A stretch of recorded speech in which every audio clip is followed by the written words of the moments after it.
fonctionne comme ça, hein, de manière assez conviviale. Nous avons aujourd'hui Monsieur Lewandowski de la région Grand Est, chargé de mission transition énergétique, Monsieur Tricot du pôle Habitat Alsace.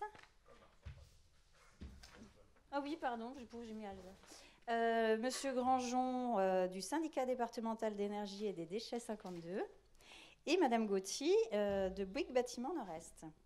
Donc l'atelier, en fait, de quelle manière on détermine les sujets des ateliers avec mes collègues des centres de ressources. On étudie les principaux points forts des bâtiments qui nous sont présentés au prix. Et nous avons remarqué sur 3 des bâtiments présents qu'effectivement, il y avait un travail sur les systèmes pour la performance des bâtiments. Donc on a voulu mettre ça en avant dans ce thème d'atelier. Voilà, donc au cours de la table ronde, on va vous proposer de s'appuyer sur les conseils de Climaction tout d'abord, et puis sur les retours d'expérience de ces constructions neuves ou de ces réhabilitations, pour y voir plus clair du coup sur les différents systèmes utilisant les énergies renouvelables pour produire chaleur, électricité, bénéficier de rafraîchissement. Donc on va parler cogénération, boénergie, biomasse, photovoltaïque, géothermie. Des équipements existants, des performances, de la maturité, de l'adaptation au projet, à l'écosystème, de la qualité et du confort d'usage. Du coup, on n'a pas le retour. Hein, et les aides potentielles donc, qui pourraient être mobilisées. Projection.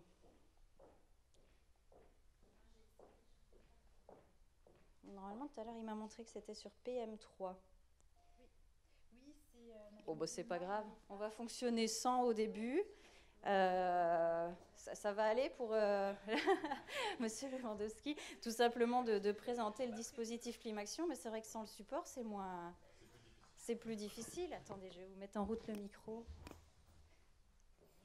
Hop, il suffit d'appuyer. Le temps qu'on s'accorde pour voir si ça marche. Oui, parce qu'en fait, Climaction a tout un programme d'action, d'accompagnement. C'est le bouton rouge. Il marchait ce matin, vous inquiétez pas, ça va partir.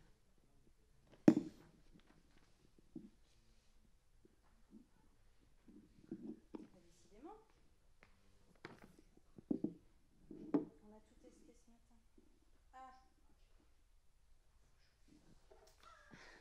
Donc tout un programme d'accompagnement. Donc expliquez-nous quelles cibles et quels accompagnements.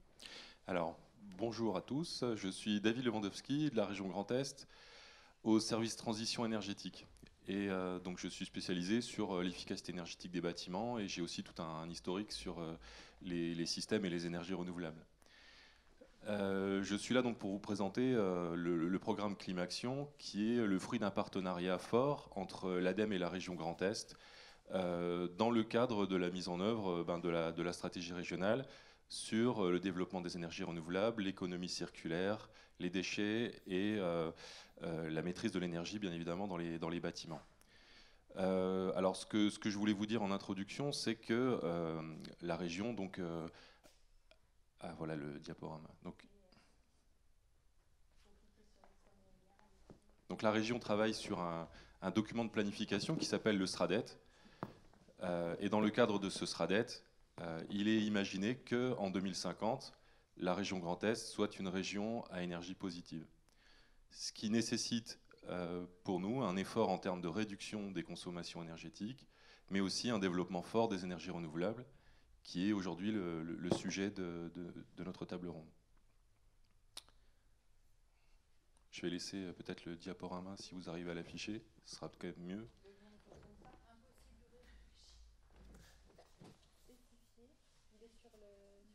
Alors il est déjà lancé normalement.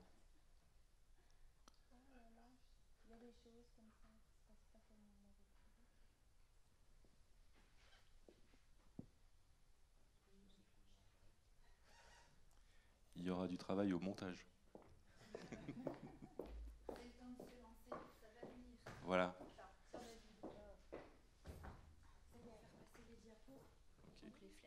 D'accord. Bien, merci.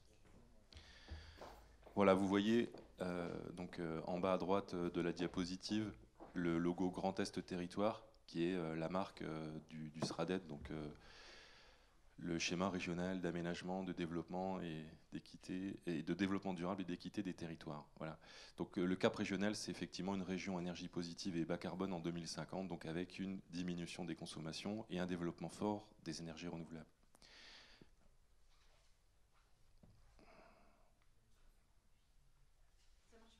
Non. Je sais pas. On va demander aux responsables techniques de rester là. Ouais. Elle marche pas la télécommande? Bah non, tout marchait ce matin, puis plus rien. Je suis désolé de vous apporter de porter la poisse. Puis là, ça disparaît. Bah, passez-nous la slide qu'on avance, puis on verra après. Ouais, Oui, on voilà, appuie donc sur dans le la bouton. diapositive suivante.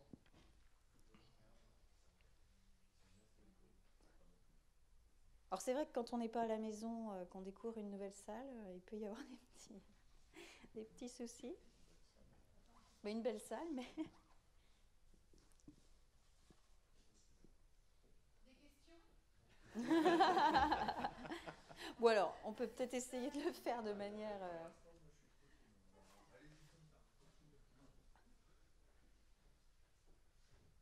On peut peut-être en parler comme ça, des systèmes qui peuvent bénéficier finalement des énergies, enfin des dispositifs éligibles à climatisation. Oui, alors j'avais prévu un préambule quand même pour vous Oui, dire... c'est Voilà. un peu frustrant, Voilà. je sais.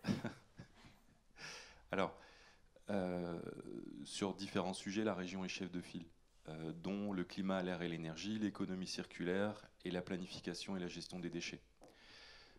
Donc sur la thématique de l'énergie, voilà. Donc je vous parlais donc sur cette thématique du partenariat fort entre l'ADEME et la région Grand Est, donc cette marque qu'on a créée ensemble, qui est la marque Climaction. Donc la marque Climaction, c'est pas seulement un outil de communication, c'est également aussi un mode de fonctionnement qui est très intéressant pour les maîtres d'ouvrage et qui est unique en son genre au niveau national. C'est l'idée de fonctionner en guichet unique. Donc chaque maître d'ouvrage, plutôt que de faire une demande de subvention à l'ADEME, une demande de subvention à la région, peut trouver un seul interlocuteur qui va l'accompagner sur son dossier et qui va lui octroyer la subvention au nom de l'ADEME et de la région en une seule demande. Et donc là, c'est vraiment un processus qui facilite grandement le passage à l'acte pour les maîtres d'ouvrage. Le budget du dispositif Climaction, donc c'est un budget qui mêle en fait des crédits État, ADEME, région. On a 98 millions d'euros de capacité d'intervention sur la durée du programme jusqu'à fin 2020.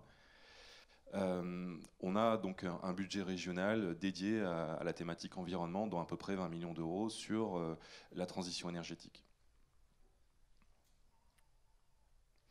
Voilà, donc les élus référents côté région Grand Est, donc c'est Christelle Villers, notre vice-présidente à la transition écologique, et également donc les élus en charge de la commission environnement.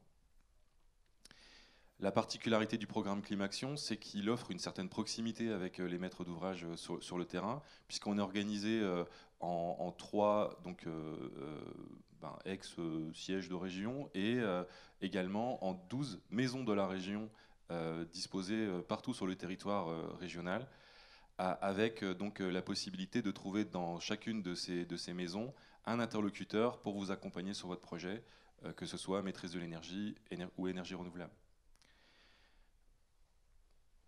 Voilà, donc Climaction, c'est un programme multithématique qui concerne l'efficacité énergétique des bâtiments, les énergies renouvelables, mais pas que, puisqu'on a vu que le programme était plus vaste. Sur l'efficacité énergétique des bâtiments, on a une vocation à effectivement accompagner une certaine transition des pratiques sur le terrain lorsqu'il s'agit de prendre en compte la performance énergétique des bâtiments, puisque l'idée c'est d'aller vers le facteur 4 et donc la rénovation globale et performante des bâtiments. Sur ces projets-là, donc j'en parle puisque c'est très important à mon avis de lier efficacité énergétique des bâtiments avec la production d'énergie renouvelable. On a tout un tas de maîtres d'ouvrage qui peuvent bénéficier d'un accompagnement technique sur de la partie conception comme sur la partie investissement pour réaliser des projets performants qui vont tirer vers le haut la filière bâtiment au niveau régional. Voilà, donc j'avais mis un bilan que je vais passer rapidement, mais il y a aujourd'hui une très grosse dynamique puisqu'on a à peu près 160 projets qui ont été soutenus jusque-là et ça n'arrête pas d'augmenter. Sur la partie énergie renouvelable qui nous intéresse aujourd'hui, effectivement, l'idée c'est de susciter l'émergence des projets, mais aussi de structurer les filières dans les territoires, améliorer l'acceptabilité des projets, notamment sur l'installation d'unités de méthanisation, de centrales villageoises par exemple, et aussi structurer ces filières sur le territoire régional. Les projets qui peuvent être soutenus sont multiples. On peut aller de la production électrique à la production de chaleur, et donc vous connaissez bien ces énergies renouvelables-là.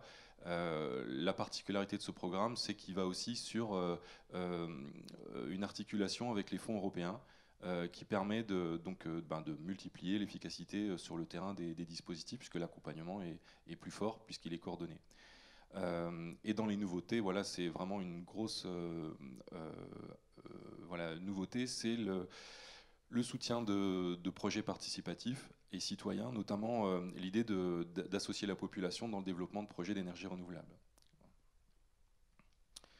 Donc on a aussi une dynamique assez constante, beaucoup de projets soutenus, et aussi une information intéressante, c'est l'idée de créer une SAS dédiée au financement des projets d'énergie renouvelable, qui sera aussi potentiellement une structure qui pourra venir en relais des financements publics lorsqu'il s'agira d'amplifier davantage le développement des énergies renouvelables sur le Grand Est. Voilà, donc tous les dispositifs sont visitables sur le site. Il y a des guides, n'hésitez pas à les consulter en fonction des projets que vous pourriez avoir.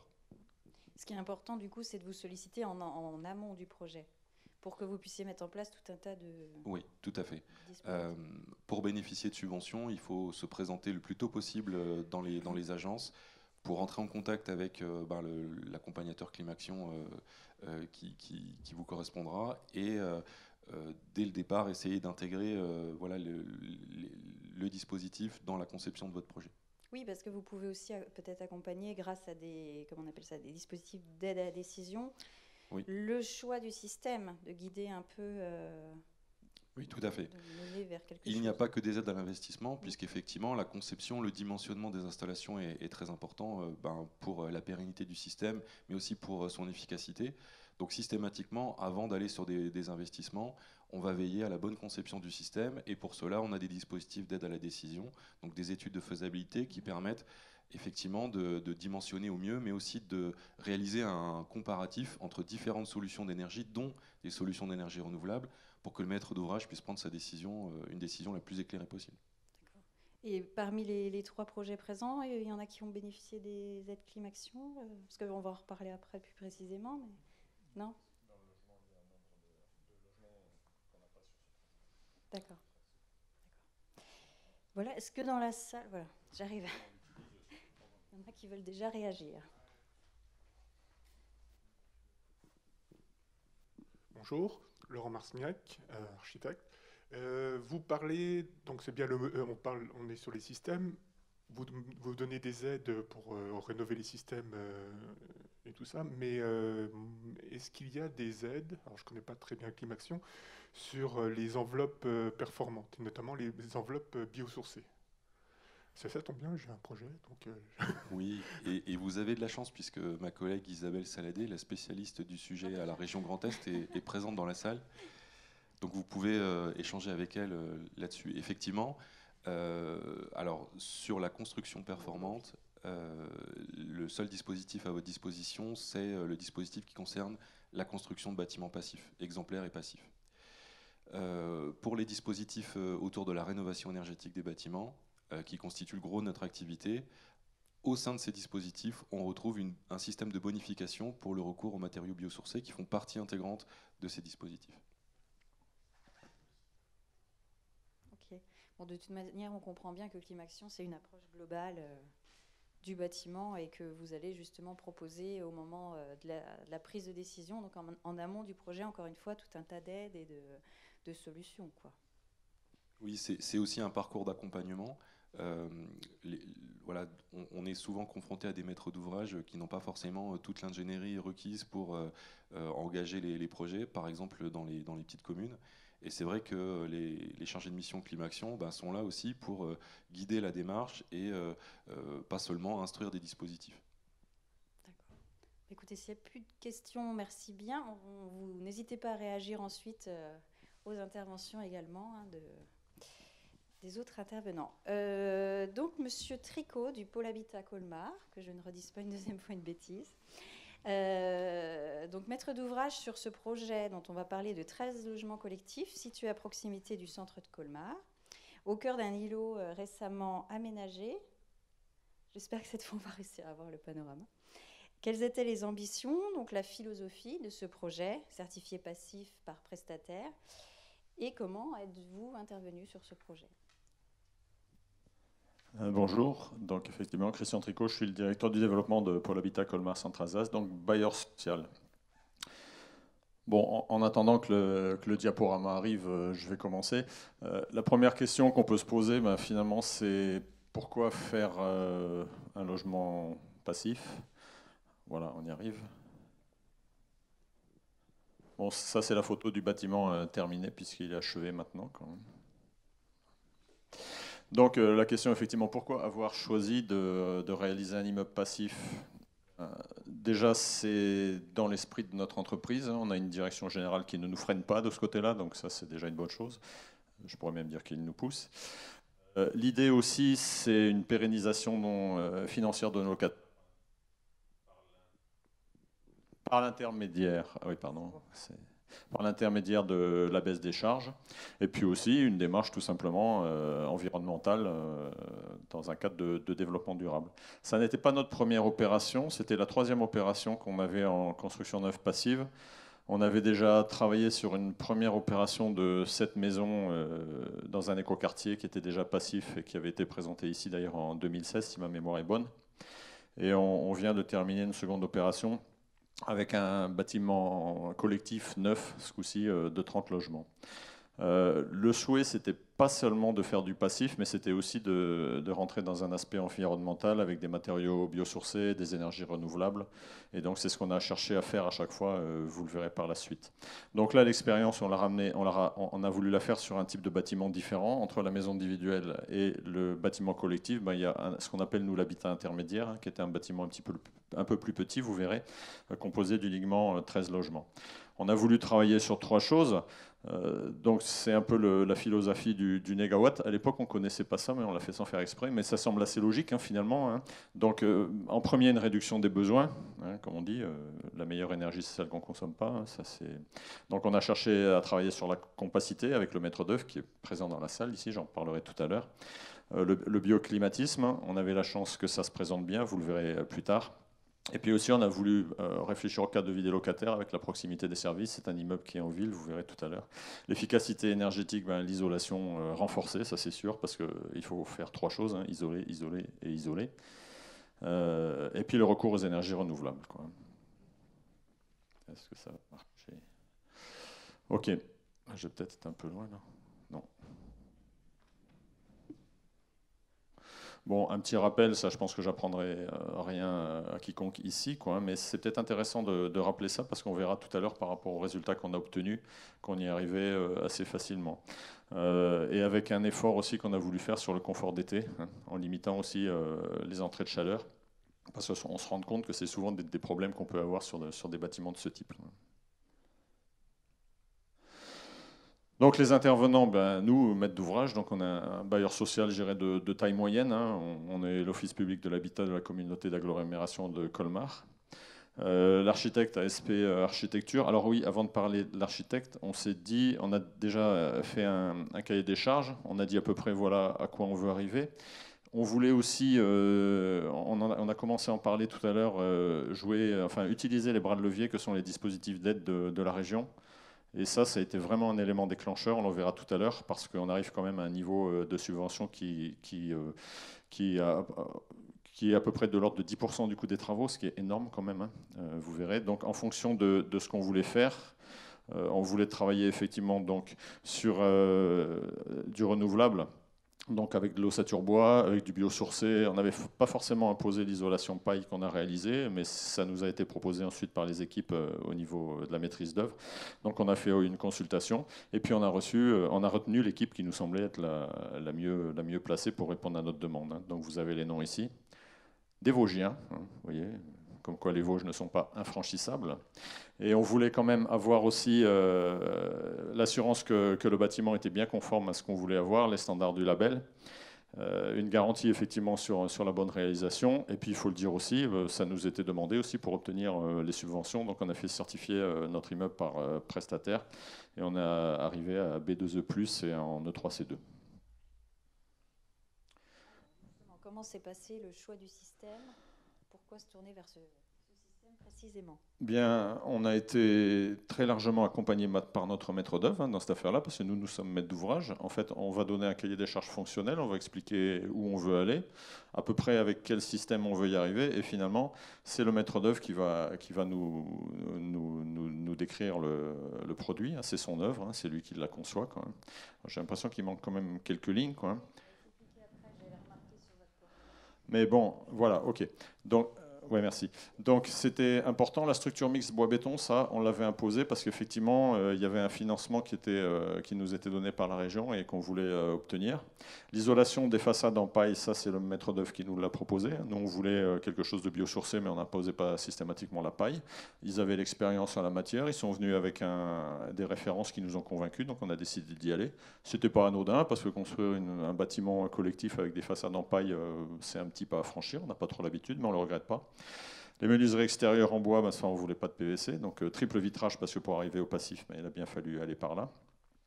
On n'a pas fait toutes les façades complètement. Les pignons ne sont pas isolés en paille parce qu'on avait des problèmes de stabilité, de structure. Donc finalement, le principe, c'est qu'on a des refonds en béton, des dalles en béton, une enveloppe, un remplissage en ossature bois et l'isolation est réalisée en paille, sauf sur les pignons qui ont dû être réalisés en béton, où là, on a travaillé quand même avec des matériaux biosourcés. Enfin, on était tout simplement en fibre de cellulose, quoi.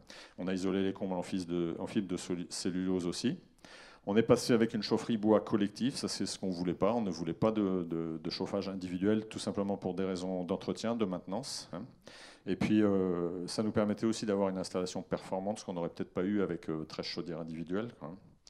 Et donc au niveau du chauffage, on est passé aussi sur une VMC double flux avec des batteries chaudes qui amènent un complément de chaleur dans chaque logement, quoi. Vous avez à titre indicatif la puissance de la chaudière. Bon, pour 13 logements, elle est moins puissante que celle que j'ai dans ma maison individuelle. Donc voilà, mais c'est l'isolant.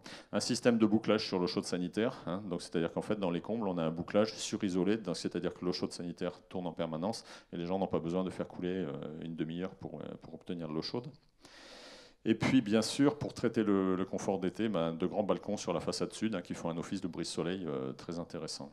J'en parlerai encore un petit peu tout à l'heure. Vous l'avez dit, sur la maintenance, vous avez choisi une maintenance de manière à ce que l'intégralité des systèmes énergétiques soit collectif. Du coup, oui, c'est le souhait dans l'optique de réduction des charges. Une fois que vous avez des bâtiments qui consomment, je ne vais pas dire qu'ils ne consomment plus rien, mais vous verrez tout à l'heure que ça ne consomme pas grand-chose, où est-ce qu'on va faire des économies ? On va faire des économies sur le comptage. Le comptage, c'est quand même quelque chose qui nous coûte cher, mais pour l'instant, la réglementation nous oblige à individualiser, à compter. Donc, on a un comptage. Et après, c'est les frais de maintenance, tout simplement. Moi, ça va coûter cher en maintenance. Et c'est le locataire qui paye la maintenance, enfin une grosse partie tout au moins. Donc, c'était aussi un souci de diminution des charges du locataire. Donc là, très rapidement, je vous montre, c'est vraiment un projet qui se trouve en cœur de ville. L'hypercentre de Colmar, c'est celui que vous voyez avec les petits carrés rouges, là où il y a tous les lieux touristiques. Donc on est vraiment tout près, avec tous les services à proximité. Le but aussi, c'était que les locataires n'utilisent pas trop les voitures. Alors ça, c'est quelque chose qu'on a du mal à faire changer. Mais enfin, on avait tout mis en place pour que ça fonctionne, quoi. On avait de la chance parce que notre terrain était magnifiquement orienté. Donc une façade plein nord, une façade plein sud. Donc ça, on pouvait difficilement obtenir mieux. Donc l'architecte, il a construit son projet autour de ça. Donc un bâtiment, vous voyez toujours, un bâtiment relativement, de taille moyenne, compact. Et donc, comme je disais tout à l'heure, sur le nord, les entrées et les chambres, sur le sud, les pièces de vie et surtout les grands balcons, quoi. Je vous ai mis la typologie à titre indicatif. Un petit plan, je ne sais pas si vous voyez bien, si on se rend compte à peu près. Bon, ce qui apparaît là-dessus, c'est la compacité. Plus compact que ça, c'est difficile à faire. Et aussi, surtout, la distribution intérieure qui a été hyper bien pensée. Bon, c'est des logements, c'est assez répétitif. Les T2 sont tous pareils, les T3 sont tous pareils, les T4 aussi. Avec des surfaces, bon, T2, T3, on est confortable. T4, c'est un petit peu plus serré, mais il fallait qu'on rentre dans la trame. Et puis quelque chose qui est hyper bien prévu, il n'y a pas de place perdue, avec toutes les pièces techniques, je dirais, enfin les pièces humides qui sont recentrées en partie centrale, hein, et qui permettent d'éviter les trop gros linéaires de distribution au niveau sanitaire. Et surtout, très facilement, par les combles, de faire cheminer toute la distribution par les combles, parce qu'on est en habitat intermédiaire, c'est-à-dire qu'il n'y a pas de partie commune intérieure. Hein. Donc, tout circule dans les combles, dans des combles où les gens peuvent se déplacer, où les gens qui vont faire la maintenance. Ça, c'est important au niveau du coût aussi, parce que si on peut se déplacer facilement, y accéder en toute sécurité, ça va coûter moins cher que si on doit y aller en rampant, sans parler non plus du confort des ouvriers qui vont devoir intervenir. Donc ça tient debout, il y a un platelage technique, hein, les gens peuvent y aller sans aucun problème, donc ça joue au niveau du prix aussi.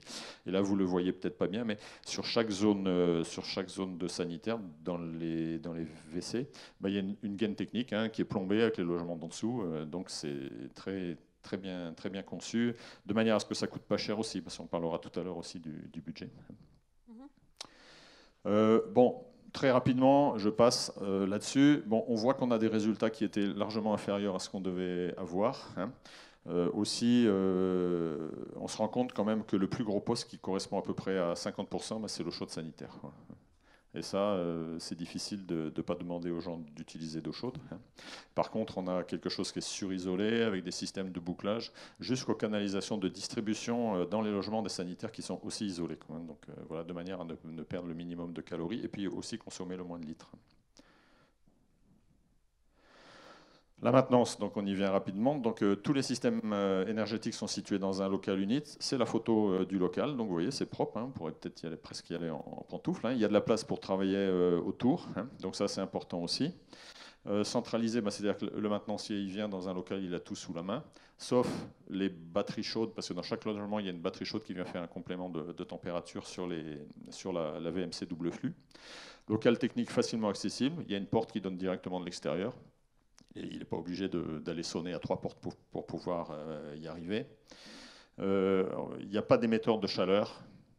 En fait, si. On a triché un peu, on a mis un tout petit sèche-serviette électrique, mais qui est quelque chose de confort dans les salles de bain, parce qu'on connaît nos locataires, ça les gêne un peu quand même de n'avoir aucun radiateur, mais c'est vraiment un truc de toute petite puissance, et d'ailleurs qui ne fonctionne pas tout le temps, et que les gens utilisent maintenant, puisqu'il est habité, les gens l'utilisent sans le mettre en marche. Voilà. Donc comme je disais tout à l'heure, l'intérêt c'est qu'une fois qu'on a des consommations énergétiques réduites, si on veut encore gagner des coûts, c'est sur les coûts de maintenance qu'il faut travailler. Ça, je pense que ça peut vous intéresser. Le prix de revient au total. Donc c'est un immeuble qui nous a globalement pas coûté très cher, hein, puisqu'on a un coût de travaux qui est de 1 362 € TTC au mètre carré de surface habitable. Bon, alors attention, je ne suis pas sûr qu'on arriverait à refaire la même opération au même coût, hein, c'est toujours comme ça, mais néanmoins c'est un coût qui a été très réduit du fait de l'optimisation de la conception. Hein, ça c'est important, le maître d'œuvre il a un rôle fondamental dans cette affaire-là, l'architecte en premier, mais le bureau d'études aussi. Et les entreprises se sont aussi bien impliquées, il y en a beaucoup qui ont voulu... qui se sont vraiment investis sur ce projet, qui n'ont peut-être pas gagné beaucoup leur vie, mais ça les a intéressés. C'était un peu un chantier école pour certaines, hein, et donc ça a bien fonctionné. On a aussi eu un montant de subvention très important, hein, parce que c'est un programme c'était une opération de reconstruction dans le cadre de notre programme en rue, donc il y avait de ce fait des subventions de l'ANRU et de la ville de Colmar. Et puis je le dis, c'est pas parce qu'ils sont là, mais les subventions de la région Grand Est ont été vraiment un effet déclenchant dans cette affaire. Quoi, hein. Si on n'avait pas eu cette subvention qui correspond quand même à 130 € par mètre carré de surface de plancher, c'est énorme. Hein. C'est pratiquement 10% du coût de l'opération. Donc on ne l'aurait pas fait. Quoi, hein. Et donc bon, il y a des prêts, bien entendu. Hein, on met en place des prêts, et puis nous on met des fonds propres. Avec un montant ici, il faut le dire, on a réalisé une opération passive, biosourcé, avec un montant de fonds propres qui est inférieur à celui qu'on met sur toutes nos opérations. Mais c'est pas sûr qu'on arrivera à le refaire. Quoi. Voilà. Ça va, vous avez des questions Je suis à votre disposition, bien sûr. C'est assez précis, donc du coup, on verra plus tard. On va avancer. Oui, pas de problème, on peut en discuter. Sur les sujets. Voilà. Donc, merci. Merci à vous. On va parler donc du SDED maintenant, Syndicat départemental d'énergie et des déchets 52, qui est à Chaumont. Donc le SDED s'est porté acquéreur de ces nouveaux locaux, c'était quand ? C'était quelle date? Je ne l'ai pas noté. 2014 de 2014. mémoire. Donc effectivement, donc syndicat départemental d'énergie et des déchets 52. Alors on n'est pas du tout, je dirais, dans le domaine du bâtiment à la base. Nous sommes un syndicat d'énergie départemental. Donc on gère les réseaux électriques et d'éclairage public pour la quasi-totalité des communes haut-marnaises. Et on a également une activité déchets sur les déchets ménagers, donc que l'on collecte en partie et que l'on traite également voilà, par la suite. Donc nous étions locataires, si j'arrive à passer slide par là-bas, voilà. Nous étions effectivement, donc là je rappelle un petit peu notre activité en matière d'énergie parce qu'on a quand même pas, je dirais, on n'est pas parti de rien, c'est pas pour rien qu'on a demandé à avoir un bâtiment un peu exemplaire. En matière de maîtrise de l'énergie, on travaille depuis plusieurs années sur l'éclairage public où on remplace tout ce qui est luminaires énergivores par des luminaires qui consomment beaucoup moins, puisqu'effectivement les meilleures économies c'est celles que l'on ne consomme pas.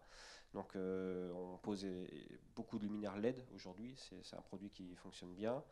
Nous avons également un projet de déploiement de bornes de recharge de véhicules électriques. On a travaillé également avec l'agglo de Chaumont récemment sur un projet de production et de distribution d'hydrogène vert.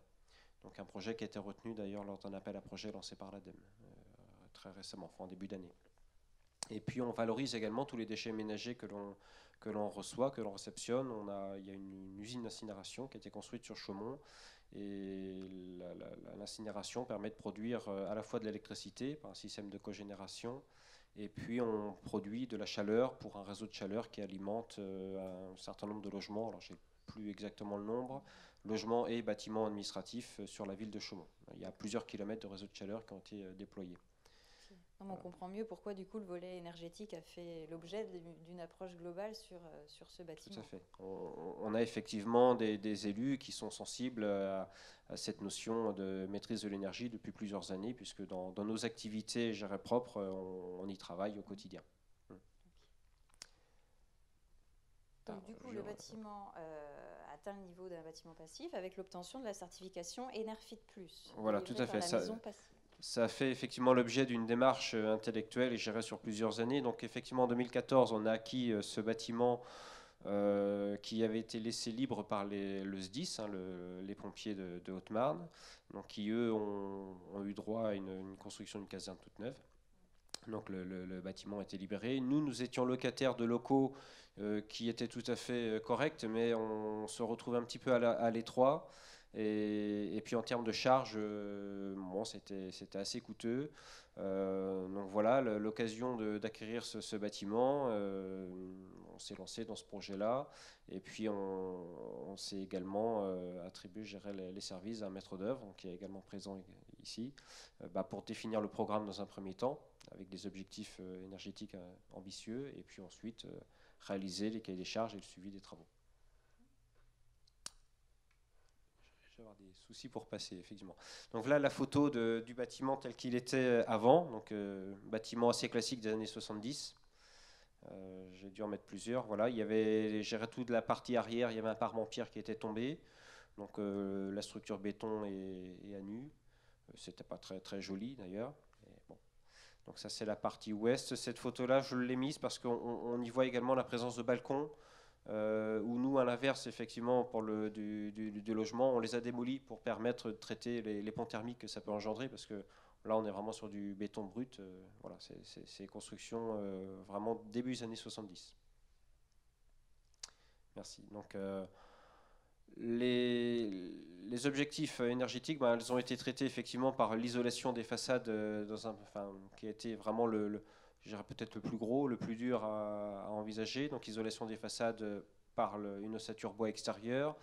Donc le maître d'œuvre nous a proposé effectivement une construction d'une charpente bois ou de caissons.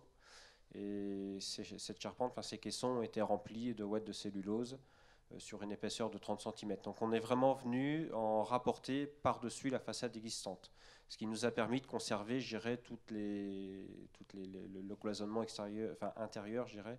On n'a pas trop détruit l'intérieur, à part les cloisons qui ont été remaniées. Toute la partie intérieur qui a pu être conservé n'a pas été touché. On a également traité l'isolation des façades par les menuiseries, évidemment, donc triple vitrage, menuiserie bois. On a... je suis en train de relire en même temps, excusez-moi. Isolation des toitures, donc on a refait l'étanchéité des toitures et on a recréé une couche d'isolation sur une épaisseur de 30 cm. Donc voilà, pour avoir la partie supérieure. Et on a également en sous-bassement, on a terrassé tout autour en périphérie du bâtiment pour descendre l'isolation l'isolation extérieure au plus bas, à moins 80 cm, parce qu'on ne pouvait pas réisoler le plancher bas, évidemment, même si a priori il y avait déjà un petit peu d'isolant en dessous. Voilà, on ne peut pas mettre de l'isolant sous les dallages, donc on a creusé tout en périphérie du bâtiment. Et puis en termes de production de chaleur, on est parti sur une centrale ventilation double flux. Donc comme pour le projet de Colmar, c'est le seul moyen de chauffage entre guillemets dans les locaux. On n'a pas d'émetteur dans chaque bureau, hein. C'est vraiment la ventilation qui chauffe. Et on a une pompe à chaleur qui permet donc derrière de réchauffer l'air de la centrale et d'adapter, bureau par bureau, un petit appoint donc par le biais de la ventilation, donc avec un système de poutre froide. Cette pompe à chaleur, elle est alimentée par 4 forages verticaux qui ont été réalisés au niveau du parking du bâtiment. Il y a un petit parking, une trentaine de places, donc les 4 forages ont été implantés là. Voilà. Donc le choix de ce mode de chauffage, le bâtiment n'était pas raccordé au réseau gaz. Il y avait le réseau de chaleur qui passait pas très loin, mais il n'était pas à la porte non plus. Donc il y avait quand même des travaux conséquents pour se raccorder. Et puis les besoins énergétiques n'étaient pas non plus énormes, puisque l'isolation ayant été bien traitée, la pompe à chaleur qui a été posée ne fait que 17 kg pour à peu près 1200 m² de surface de plancher. Et du coup, par rapport au retour d'expérience que vous pouvez faire par rapport à tout ça? Vous vouliez d'abord parler du photovoltaïque, pardon. On y a ajouté, parce que c'était aussi symbolique par rapport à notre activité en matière d'énergie, on y a ajouté une partie production, effectivement, d'électricité. C'était un système, dès le début, on a dit c'est pour de l'autoconsommation. On produit pour consommer ce qu'on va produire. Le surplus, il est réinjecté dans le réseau. Alors, on est même arrivé un petit peu en amont par rapport au décret qui a pu être passé en 2016, il me semble. Aujourd'hui, on réinjecte gratuitement dans le réseau. Il n'y a pas de rachat de l'énergie. Et je dirais, tout ce qu'on peut consommer en direct, on le consomme en direct. Et il n'y a vraiment que le surplus qui est réinjecté. Donc, on a dimensionné, je dirais, ces panneaux photovoltaïques pour nos propres besoins. On n'a pas forcément optimisé toute la surface de toiture de façon à avoir une production maximum. On a essayé de maîtriser l'investissement par rapport à ce qu'on pouvait en tirer en matière de consommation. Donc, ce qui est aujourd'hui quand même, ça fonctionne plutôt bien, on a un bon retour. Merci. Donc voilà les panneaux. Le maître d'œuvre nous a proposé un habillage de la façade sud. Alors le bâtiment était bien exposé aussi, donc on a fait une sorte de voile, et ça nous permet également de faire un peu brise-soleil par rapport aux baies vitrées qui sont orientées sud. Pour l'été, quand le soleil est au plus vertical, ça coupe un peu l'apport de lumière. Si on peut passer à la suivante, merci. Donc on a une vue un peu plus reculée, c'est quelques photos pour présenter un petit peu le bâtiment. Donc il a bien changé par rapport à l'ancien bâtiment également, ou d'un point de vue esthétique. C'est vrai que c'est un bâtiment qui est aussi situé en entrée de ville, ça a permis aussi de traiter, je dirais, d'un point de vue urbain, l'entrée de ville, qui est un peu plus accueillante aujourd'hui. Avec la gare qui vient d'être faite aussi. Voilà, il y a tout le quartier de la gare qui a été refait juste avant. Donc on s'intègre bien, je dirais, dans le paysage. Et les couleurs également ont été choisies par rapport aux bâtiments qui existaient dans le quartier, notamment la médiathèque qui est tout à côté. Donc si on peut passer, voilà. Donc on a une vue également, là c'était là où étaient situés les anciens balcons. Donc on a gardé le système de porte-fenêtres. Porte-fenêtres qui ne sont plus des porte-fenêtres, il n'y a un châssis fixe en bas. On a gardé, géré l'apport lumineux. Et on a installé donc un système de volets qui sont automatisés et qui s'orientent en fonction des horaires de la journée, en fonction de l'orientation du soleil, pour couper plus ou moins l'apport solaire. Évidemment, en hiver, on les laisse plutôt ouverts, et en été, même à cette période, on essaie de les orienter pour couper le flux solaire direct, ce qui nous évite des surchauffes, parce que ça peut surchauffer assez vite. On le constate avec des comportements parfois pas forcément adaptés par par nos collègues qui ont tendance à ouvrir en grand les volets et qui se plaignent de la chaleur par la suite. Si on peut passer, voilà. Un petit zoom sur la pompe à chaleur, ventilation. Donc c'est 4 forages verticaux, hein, comme je l'avais dit tout à l'heure. Une pompe à chaleur de 17 kg et qui permet de chauffer un petit ballon tampon. Et ensuite, on a 2 circuits donc de réchauffage. Un circuit qui va d'eau chaude, donc qui va directement à la centrale de ventilation, qui vient réchauffer l'air en complément de ce que la double flux peut récupérer. Et puis un second circuit qui va circuler dans un système de poutre froide disposé dans chaque bureau et qui permet d'adapter la température de plus ou moins 1, 2 ou 3 degrés dans chaque bureau selon le confort souhaité par l'agent, par le salarié. Voilà, donc j'ai pris quelques photos des installations, donc les 4 collecteurs qui arrivent, la pompe à chaleur que l'on voit derrière. Donc c'est une pompe à chaleur comme dans un pavillon, hein. Elle n'est pas plus grosse effectivement qu'une maison construite classiquement jusqu'à aujourd'hui. Voilà, donc les 2 circuits avec les systèmes de pompe qui partent, un circuit vers les poutres et vers la centrale de ventilation. Le système de poutre froide, donc dans chaque bureau, la ventilation arrive par ce système-là, avec un petit échangeur à plaque au milieu qui vient par le biais de l'eau chaude qui est envoyée, réchauffer l'air qui est soufflé là. Et puis donc la centrale de ventilation qui est installée donc, à l'étage dans le bâtiment. Donc elle n'est pas en toiture non plus, elle est dans un local qui est chauffé, on va dire, enfin, qui fait partie de l'espace isolé. Donc ce qui permet aussi en termes de maintenance un accès facile, hein. On rentre, c'est comme dans un bureau. Voilà. D'ailleurs on a un petit local à côté qui nous sert de dépôt. Donc je dirais aussi en termes de maintenance, il n'y a pas d'accès compliqué pour opérer la maintenance là. Alors, une chose importante dans tout ce système-là, c'est la télégestion, ce qui nous permet d'avoir un système automatisé de tout ça pour réguler, je dirais, au plus près des besoins la température et les flux de ventilation. Ça régule également, donc je vous ai dit, les ouvertures des volets ou des stores. Et puis on a un suivi derrière des consommations, un suivi assez précis avec, donc on voit la petite tablette là qui est intégrée, mais il y a une connexion internet qui nous permet de nous connecter sur ce système-là à distance. Et donc notre maître d'œuvre d'ailleurs suit aujourd'hui encore les résultats pour voir un petit peu l'analyse et le résultat concret. Et au niveau du retour des usagers? Alors, vous en parliez parle un petit peu voilà, ça c'est un petit schéma de l'installation. Alors c'est plus technique, on peut passer assez rapidement. On a ce retour-là de la télégestion, c'est-à-dire les températures enregistrées dans chaque bureau.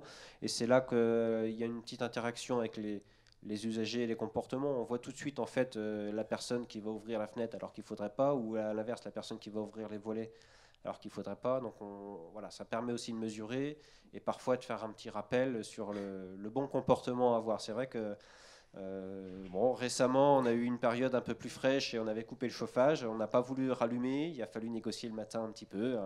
Il faisait 19, 20, c'était peut-être un peu juste. Le fait de ne pas avoir de source chaude, un émetteur chaud, je pense, modifie un petit peu la perception de la température. Parce que là, je ne sais pas si tout le monde voit dans la salle, mais il y a des températures plutôt vers les 23-24 degrés quand même. C'est la température qui est au quotidien. C'est pas forcément une température souhaitée. Certains se plaignent de la chaleur, mais c'est difficile d'avoir une température idéale dans chaque bureau. On constate. Alors, c'est aussi lié au comportement. Le maître d'œuvre nous le rappelle souvent. On travaille porte ouverte. Toutes les portes de bureau sont ouvertes et on devrait plutôt travailler porte fermée. On a beaucoup de circulation d'un bureau à l'autre. On a beaucoup de communication des uns auprès des autres. Donc, je dirais, on peut difficilement quand même avoir une température très précise et souhaitée dans chaque bureau. Il faudrait vraiment rester plutôt fermé. Et on voit que les côtés, où il y a le soleil, sont un peu plus chauds que les côtés où il n'y a pas le soleil en direct. Mais bon, donc ça c'est le système de ventilation double flux qui est synthétisé. On a une roue qui permet de brasser l'air extrait et l'air entrant, donc ce qui permet aussi de récupérer un maximum de chaleur. Et puis le petit système de circuit chaud qui vient réchauffer, là en haut en rouge, qui vient réchauffer en fonction des besoins. Alors réchauffer ou refroidir l'été, parce qu'on a un système qui permet effectivement de récupérer la fraîcheur, entre guillemets. C'est pas une climatisation, hein, on continue de faire circuler les circuits de forage, hein, les circuits primaires, et on récupère un circuit qui a entre 12 et 14 degrés, et ça permet aussi de rafraîchir un petit peu l'air qui est comment dire, entrant. Non, mais c'est un sujet Voilà. qui est intéressant à aborder, parce que là, Oui. on va travailler, nous, on va avoir un colloque sur le confort d'été. C'est le genre de thématique qu'on va aborder, justement, comment on peut utiliser les systèmes pour refroidir. Alors, ça n'a pas l'efficacité Non, d'une climatisation, clim, mais je dirais que ça ne dépense pas d'énergie en conséquence. C'est une pompe qui tourne, c'est quelques watts, et puis derrière, ça permet quand même de limiter les apports de chaleur. Fait. Ouais. Voilà, sur le photovoltaïque, juste quelques petites précisions. Donc 88 panneaux solaires, 18 kW crête, 18,2 kW crête installés. Et donc pareil, on a un système, je dirais, de suivi des consommations au quotidien, enfin des productions et consommations au quotidien. Et la maintenance des panneaux, c'est assez simple. La maintenance est assez simple. On a des façades plutôt accessibles, je dirais. Voilà, jusqu'à aujourd'hui, on a l'installateur qui est intervenu déjà 2 fois. On n'a pas fait de nettoyage, ce sont des panneaux auto-nettoyants, bon, même s'il y aura certainement un nettoyage à faire dans les prochains mois peut-être, parce qu'on voit que c'est un peu poussiéreux. Mais je dirais la maintenance, pour l'instant, elle est quasiment... il n'y a pas eu de maintenance. Voilà, en dehors de 2 petits soucis, des panneaux qui sont arrêtés, les appareils ont été changés. Voilà, donc ça c'est quelques photos pour illustrer un petit peu la mise en place des panneaux solaires au niveau de la façade. Voilà, donc ça c'est un retour, par exemple, un enregistrement sur une journée qui était plutôt ensoleillée. Donc on était encore période de chauffage, donc on voit les cycles de chauffage la nuit. Là c'est de 0 heure à 24 heures, c'est sur 24 heures complet.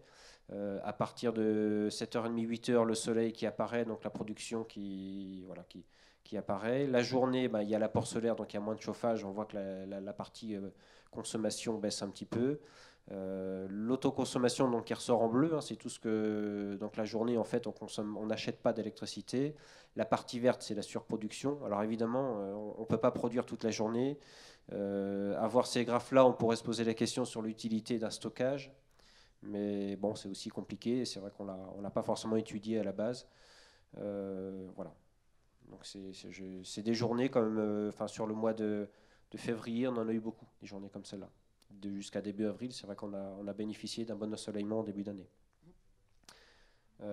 Globalement, sur une année, là les graphes qui ressortent sur une année, sur l'année 2018, 30% de notre consommation totale d'électricité était issue de notre production. Donc ça nous génère quand même une économie, c'est 30% de l'électricité qu'on n'achète pas. Alors ça ne réduit pas le coût des abonnements, c'est aujourd'hui sur notre retour global, l'abonnement électrique est certainement ce qui nous coûte le plus cher. Ça nous coûte plus cher que les consommations, quasiment. C'est un constat, malheureusement. Et diminuer le coût d'abonnement, on n'a qu'un compteur, on ne peut pas. Ça, c'est une charge fixe. Voilà, le bilan énergétique, quelques chiffres. Donc 37 MWh consommés sur l'année, 35% pour le chauffage, 12% pour la production d'eau chaude. Alors on n'est pas dans des logements, la production d'eau chaude, c'est essentiellement se laver les mains et puis gérer la cuisine le midi, parce qu'on a des collègues qui mangent sur place et qui font leur vaisselle. Donc ce n'est pas une grosse consommation. En termes de production d'eau chaude, on n'a pas créé grand-chose d'innovant. Ce sont des simples ballons électriques, ce sont des petits ballons en volume, mais on s'aperçoit que finalement, en termes de consommation, c'est assez significatif, c'est autant que l'éclairage. Alors c'est vrai que ça n'a pas été non plus défini comme à la base une volonté de vouloir minimiser cette dépense-là. Donc l'autoconsommation, je l'ai dit, c'est quasiment 30%, c'est un peu plus de 10 MWh. Et l'achat d'énergie, c'est le delta entre les deux. Voilà, sachant qu'à l'origine, nous étions partis sur un tarif jaune, 60 kVA, et très vite, on a constaté que notre pic de puissance ne dépassait pas 20 kg. Donc on est revenu sur un tarif bleu, ce qui nous a valu quelques difficultés avec notre fournisseur d'énergie, que je ne citerai pas, mais il est bien connu. Et aujourd'hui, on a encore des difficultés avec nos factures, où voilà. Autant Enedis, il n'y a pas eu de souci pour changer le compteur, ça ne nous a pas coûté grand-chose, mais modifier un contrat alors qu'il n'a pas un an, c'est très compliqué. Voilà. Et puis sur le bilan financier, donc un peu plus de 2 210 000 euros de travaux hors taxes, dont études évidemment, parce que le maître d'œuvre, j'irais pour nous, c'est essentiel. On n'avait pas cette culture du bâtiment, on ne connaissait pas du tout le bâtiment. Les travaux, 1 900 000, donc c'est un peu plus de 1 500 € du mètre carré hors taxe. Voilà, faut remettre la TVA si on veut comparer avec la construction du logement. Donc on est sur un peu plus de 1260 mètres carrés de bâtiments. Et puis nos partenaires financiers, effectivement, sans lesquels on ne pourrait pas non plus, on n'aurait certainement pas réalisé ce type d'opération. Donc le département de la Haute-Marne et le GIP 52 qui nous a apporté une subvention assez conséquente, et la Caisse des dépôts où on a pu bénéficier d'un prêt à taux zéro, et puis le fonds chaleur qui nous a permis de financer la partie pompe à chaleur et chauffage, donc avec le fonds chaleur, donc partenariat région Grand Est et ADEME. Pour ceux qui ne connaissent pas, effectivement, dans le secteur Meuse-Haute-Marne, on bénéficie d'un accompagnement d'un GIP lié à la présence du laboratoire Bursodron. Donc c'est vrai que sur les projets, on retrouve souvent cet accompagnement-là. Est-ce que vous avez des questions, des choses sur lesquelles vous voulez rebondir? Le rapporteur, ça va? Prends des notes? À l'impro tout à l'heure. Ok, bon, écoutez, on en rediscutera en fin d'atelier, pas de souci. Alors, Madame Gauthier, responsable construction durable à Bouygues Bâtiment Nord-Est. On va vous mettre votre support. Donc, la résidence étudiante qui a candidaté au prix s'intègre dans une opération mixte qui a été développée par Link City, qui comprend 183 logements répartis sur 4 bâtiments, dont la résidence en question de 101 logements, et bâtiment qui est Bepos et Finergie. Donc comment avez-vous Alors tout à fait. Alors je représente aussi Link City, donc qui est le maître d'ouvrage de l'opération, parce que la responsable de l'opération est dans un autre atelier sur la partie modulaire.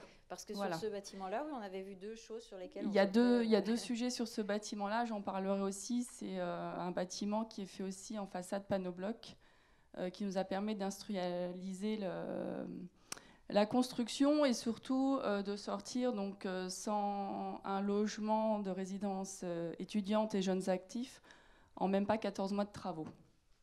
Voilà. Et comme son nom l'indique, une résidence étudiante, il faut qu'elle soit libre, qu'elle soit donnée aux locataires au mois de septembre pour la rentrée. Donc voilà, c'était un sujet assez important pour nous. Donc j'ai remis aussi tous les partenaires, et entre autres le PA d'Alzette Belval et puis le PFL qui nous ont beaucoup accompagnés sur ce projet. Alors je ne sais plus ce que j'ai mis. Voilà. En fait, donc, pour vous un peu expliquer la genèse du projet, Micheville, donc, c'est un écoparc qui est situé à côté de Villerue, donc tout dans le nord de la Lorraine, à la frontière du Luxembourg. Le Luxembourg, il est à 5 minutes en voiture. Donc de l'autre côté, vous avez Belval, qui est un pôle très dynamique. Et donc du côté français, il y a besoin, en tout cas, il y a un gros besoin pour toutes les personnes qui sont transfrontalières. Et puis Micheville aujourd'hui, donc c'est une ancienne cité sidérurgique. Qui a donc une grande friche, et donc la ville souhaitait vraiment apporter un nouveau sur ce territoire. Donc l'îlot des 5, en fait, c'est le premier îlot qui est arrivé. Donc il faut imaginer, en fait, c'était une énorme friche où il n'y avait rien du tout. Il y a un ancien laboratoire qui a été gardé, qui sera les futurs bureaux de l'EPA, sur lesquels ils font une belle rénovation aussi, et on pourrait en parler aussi. Et donc Link City est arrivé sur ce projet où il y a vraiment rien. Alors là, vous avez le projet en entier qui est en train de se construire. Juste au-dessus, le numéro 5, ça sera un centre commercial avec aussi une partie de tertiaire de mémoire. De l'autre côté, les appels d'offres vont démarrer. Voilà. Mais nous, on a démarré le projet donc, il y a 4 ans. Et donc là, Link City, c'est un développeur immobilier, mais qui ne porte pas les opérations. Donc il lui faut des investisseurs, il lui faut des bailleurs qui l'accompagnent sur le projet. Donc il a fallu vraiment argumenter et trouver les bons arguments pour que les gens viennent sur cette commune peut-être pas très attractive comme ça en venant, mais il y a un très fort potentiel. Voilà. Mince. Est-ce qu'on peut revenir juste à la salle de... Voilà, merci. Donc en fait, on a le fait aussi d'être dans un écoparc. Il est, j'arrive plus à retrouver le nom. Enfin, il est labellisé Écocité. Merci. Du coup, bon, on avait quand même des exigences de la part de l'EPA d'Alzette Belleval, mais du coup, nous aussi, on voulait en faire un îlot démonstrateur. Parce que Linkcity aujourd'hui est aussi impliqué sur le devenir des villes, le renouveau, et puis sur tout ce qui tourne autour du développement durable. C'est un sujet sur lequel on travaille énormément. Donc ce projet, sur l'îlot, il y a 4 bâtiments. Il y en a au total. Donc au total, il y a 183 logements. La partie résidence jeunes actifs et résidence étudiante, donc c'est sur deux bâtiments, vous les verrez après dans la petite présentation. Donc là on est sur 101 logements, les autres logements c'est 2 bâtiments de logements sociaux. J'ai pas parlé des bailleurs, mais donc c'est Villogia et puis la CEMIV qui ont aujourd'hui ces bâtiments. La CEMIV, on livre le bâtiment le 26 juin. Voilà, donc l'opération est en train de se terminer. L'ensemble des bâtiments aujourd'hui sont labellisés E+, C-. On a été, on fait partie en tout cas des premiers qui ont été labellisés par Cercal, sur ce sujet. Et le bâtiment B, donc la résidence étudiante, aujourd'hui a obtenu le label BPOS Effinergie 2013. Sachant que les 2 bâtiments ont un niveau E3C1, donc ils pourraient être porteurs du BPOS Effinergie 2017 pour les 2.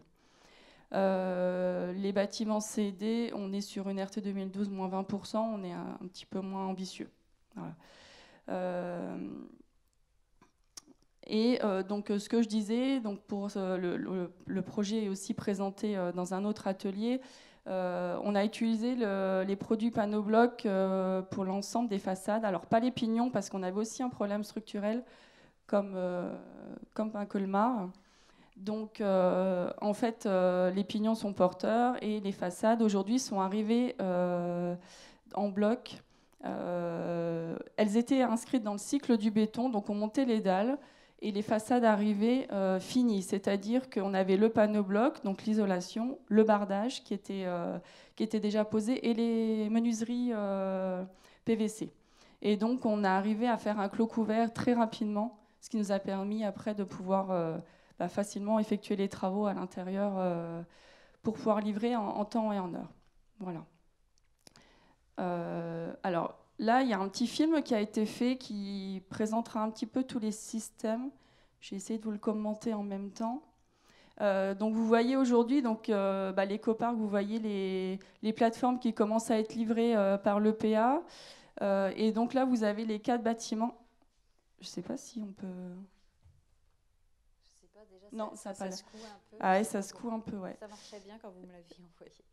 Oui, on va y arriver. Donc là, vous voyez les 4 bâtiments. Le plus petit, c'est le bâtiment, la résidence jeune actif, et le plus grand, c'est la résidence étudiante. Et on voit les panneaux photovoltaïques, en toiture. Ce qu'il faut savoir aujourd'hui, c'est que les résidences ont été remplies à 100% en même pas 4-5 mois de commercialisation. Donc, ils sont plus que ravis. C'est Sergic qui est l'opérateur et ils sont vraiment ravis de l'opération. Donc, avec des espaces communs au milieu, avec même un terrain de basket pour les étudiants. Et donc, on a sur les 2 bâtiments, c'est une chaufferie globale collective qui est mise en rez-de-chaussée. Et un peu sur les mêmes arguments, pour une maintenance simplifiée et surtout très simple. On est sur une chaufferie en cogénération gaz. Pour le moment, sur cet écoparc, il n'y a que le gaz qui arrive, on n'a pas de réseau de chaleur. Nous, on aurait bien aimé, mais le réseau de chaleur n'est pas encore à l'ordre du jour. Donc, on a préféré mettre en place la cogénération afin de pouvoir revendre de l'énergie. Alors, rapidement, le planning de travaux, ce que je vous disais, en 14 mois de travaux, on a, les 2 bâtiments sont sortis. avec une grue à tour au mois d'août et qui a été démontée mi-février. Donc 6 mois de grosses œuvres et ensuite on a pu réaliser les travaux à l'intérieur.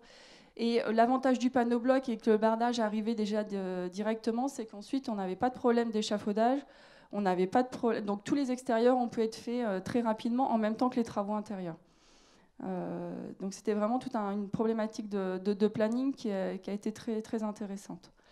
Donc voilà, donc on est sur fondation sur radier, on est sur un site pollué sur lequel on ne peut pas non plus réaliser ce qu'on veut, et on a choisi de mettre les parkings en rez-de-chaussée pour pouvoir ensuite mettre tous les logements au-dessus. Voilà. Et puis bah voilà, donc tous les acteurs avec l'architecte Dynamo Associé qui est aussi au-dessus, qui est présent aujourd'hui. Donc vous avez vu, les bâtiments sont très compacts. C'est aussi, alors c'est un sujet qui nous a permis d'utiliser le panneau bloc, mais qui aussi permet d'avoir une très bonne performance énergétique. Dès qu'on est, voilà, je vous présente panneau bloc. La compacité des bâtiments permet de toute façon de gagner en efficacité énergétique. Et comme mes collègues, le but c'est déjà de ne pas consommer d'énergie pour pouvoir ensuite avoir des systèmes performants. Donc là, je vous présente, c'est une photo du témoin en fait qui avait été présentée au tout début de l'opération. Donc le système panneau bloc, pour ceux qui ne connaissent pas, donc c'est un système de croisement d'une ossature bois avec de l'isolation à l'intérieur. Tout est fait en usine, donc c'est ce côté nous qui nous a vraiment convaincus, c'est la fabrication industrialisée, et que ensuite les panneaux viennent au moment de notre cycle de gros œuvres, et pouvoir enchaîner les niveaux très très rapidement. L'usine, elle est située dans les Vosges, au syndicat. Non, je me trompe, c'est les modules bois qui sont dans les Vosges. Parce qu'on est aussi sur d'autres opérations en modules bois qu'on présente au-dessus. Voilà. Et le bardage bois en lame verticale pour une meilleure durabilité dans le temps. Voilà. Donc les photos du projet terminé. Aujourd'hui, donc vous avez les bâtiments, et le bâtiment C dans la continuité, donc les logements sociaux. Voilà. Donc ça, c'est le bâtiment, vraiment là, les logements étudiants qui sont aujourd'hui BEPOS, bâtiment énergie positive. Au niveau du retour d'expérience, vous êtes plus que satisfait? Oui, au niveau du retour d'expérience, l'ensemble, je ne vais pas vous cacher, comme on a livré au mois de septembre, premier cycle de chauffe, forcément, les premiers jours, il y a toujours des petits désagréments, et puis et principalement, moi je le vois dans les bureaux, quand on fait des opérations de bureau, il y a toujours des gens qui ont trop chaud, qui ont trop froid, mais ça reste de l'humain. Et c'est là où les gens, il faut qu'on sensibilise les gens sur aujourd'hui il fait peut-être un peu moins beau, donc ça serait bien de porter peut-être une veste un peu plus chaude et ne pas rester bras nus, alors que voilà, c'est aussi toute une sensibilisation des occupants. Mais sinon non, tout le monde aujourd'hui est très ravi de l'opération. Le gestionnaire, lui, est vraiment convaincu par ce qu'on lui a proposé. Rapidement, donc j'ai mis quelques graphes. Donc j'ai mis les quatre bâtiments de l'opération pour aussi un peu donner une ordre d'idée. J'ai comparé avec une RT 2012 standard. Voilà, donc le bâtiment B, aujourd'hui, on est sur un BBO moins 50% et un CEP moins presque 70%. Donc effectivement, c'est un bâtiment qui est fortement isolé. Mais on n'est pas non plus rentré dans des systèmes complexes, on est resté sur des systèmes qui existent. On est sur du double vitrage, on est en ventilation simple flux gros B, tout simplement. Voilà. Donc ça, c'est la partie énergie. Et puis ça, c'est la partie carbone. On dérape un peu du sujet, mais vu que c'est labellisé E+C- avec du panneau bloc en bois, voilà, on est aussi sur des niveaux carbone très faibles. Ce qui est pénalisant aujourd'hui, c'est le fait qu'on soit sur une chaudière gaz.